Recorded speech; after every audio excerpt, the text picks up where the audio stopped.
That's exactly what the Fed is going to do, unfortunately.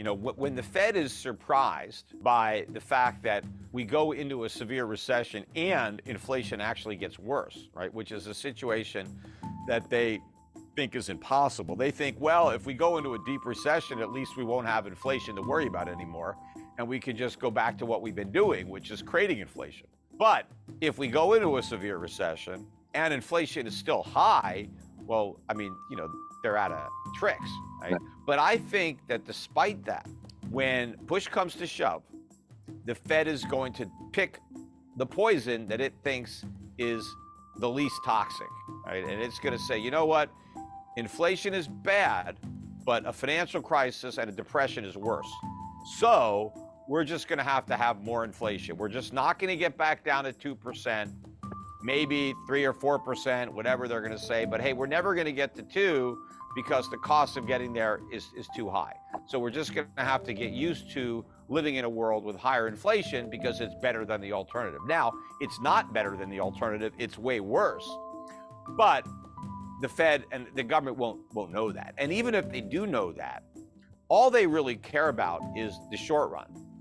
And yes, if the poison they pick is inflation and they go back to QE and they cut rates, even though inflation is still high, the short-term pain will not be as great as if they did the right thing and continued the inflation fight. In fact, turned it into a real fight with big cuts in government spending, which is, of course, you're not going to fight inflation unless you get rid of these deficits. So we need spending cuts, maybe tax increases if we can't get spending cuts. Spending cuts are my preference. Tax increases would be the next choice, and not on the rich. Unfortunately, that's not going to work. So you got to raise taxes on the middle class and the working poor. So I'd rather cut spending to do that. But the inflation tax hits the poor harder than a sales tax would. When the politicians have to decide pain now or pain later, well, that's a no-brainer for the politicians. It's pain later, because later I might not be in office anymore. In fact, if we have pain now, I won't be in office because I'm going to lose the next election. So the way to minimize my own pain as a politician is to kick the can down the road, right? So I'm going to do whatever it takes to get me reelected. So if inflation now means pain later instead of now, even if it means some pain now, but the worst pain is later on, that's what I'm doing. The politicians will always sell out the long-term interests of the country for their own political benefit. And so that's what's going to happen. And the central bankers are really no better than the politicians. I mean, they're really political animals there. And they're going to make the same choice. They're going to choose pain later because, as far as Powell is concerned, hey, I'm just going to finish out my term and it's somebody else's problem, right? Don't blame me, right? I don't want to be the one that gets blamed for all this pain. Let it happen on somebody else's watch. The only time that they will do the right thing, potentially, I mean, it's not a guarantee, but let's say we're at a real crisis, right? Where the dollar is imploding, prices are skyrocketing, right? Inflation is, we're on the verge of becoming, Argentina or Zimbabwe, where it's like, it's going to be awful with, price control, shortages, riots, looting, civil unrest. I mean, things are just, it's just like an apocalyptic environment, right? In that environment where it's like, crap, no matter what we do, we're screwed. Maybe then they'll do the right thing. It's like but they're going to exhaust all the other possibilities. They would have done everything they could possibly do wrong. And then it's that, okay, no matter what we do, we're screwed. Maybe then they'll do the right thing, assuming they understand what the right thing is. I mean, I'll be there to tell them, but the question is, will they listen? It's going to lead me into the next question here is like, what is it that they are going to do for this next issue, or what is it that they are planning on doing to create like the monetary stimulus or whatever that's coming? Central bank digital currencies. What's going on here? I mean, this seems to be pushed worldwide and almost guaranteed to be coming. Yeah, but that's more an element of government control than monetary policy, although it may make it easier for governments to inflate the money supply and to try to target their so-called stimulus. Because, sometimes they get frustrated. They send people stimulus checks and they don't necessarily spend the money. Oh my God, maybe they save it. And so what they could do is say, hey, instead of stimulus checks, we're going to give you some digital money with an expiration date.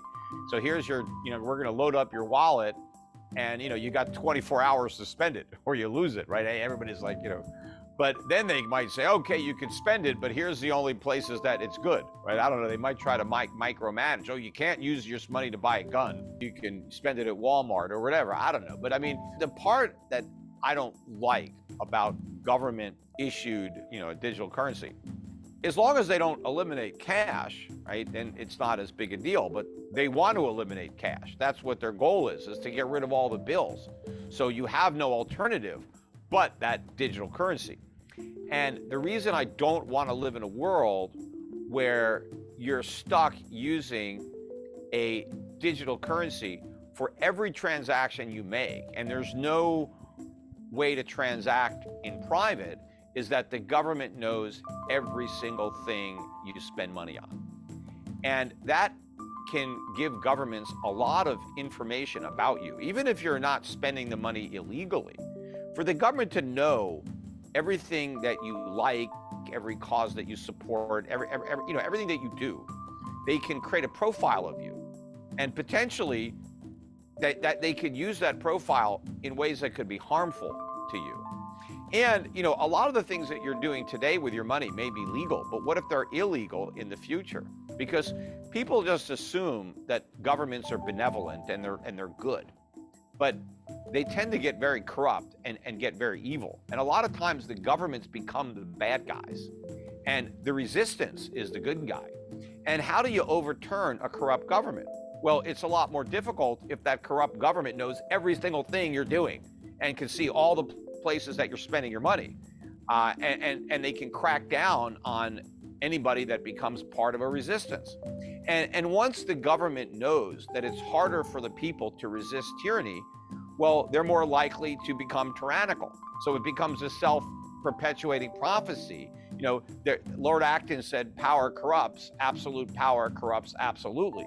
And so the more power you give government, the more corrupt government becomes. So you always want to be vigilant when it comes to government. You don't want to give up your liberties just because, you'll get some extra safety.